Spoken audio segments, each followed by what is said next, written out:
பேசுறவன் உயர்ந்ததா சரித்திரமே கிடையாது. அமைதியா இருக்கிறவன் தாழ்ந்ததா சரித்திரம் கிடையாது.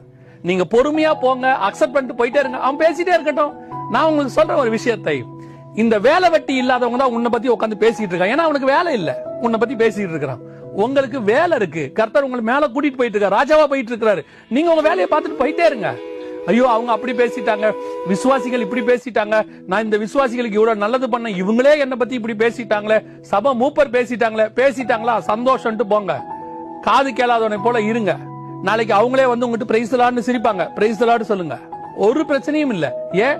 அவர்கள் பேசினதுக்கு நீங்க பதில் சொல்லாதீங்க, கர்த்தர் பதில் கொடுக்கிற காலம் வரும். எப்படி பதில் கொடுப்பார் தெரியுமா? நான் பேசுனது தப்புன்னு அவன் உணர்ற அளவுக்கு கர்த்தர் உன்னை உயர்த்துவார். அவனை தாழ்த்த மாட்டார். அவனை தாழ்த்தணுங்கிறத ஒரு பெரிய விஷயமே இல்ல, அவன் கீழே தான் இருக்கான். கர்த்தர் உன்னை உயர்த்தி, ஐயோ நம்ம பேச பேச மேல போயிட்டே இருக்கானேன்ட்டு இன்னும் பேசினா அவன் மேல போவான், அவன் பேசாம நிறுத்துவான்.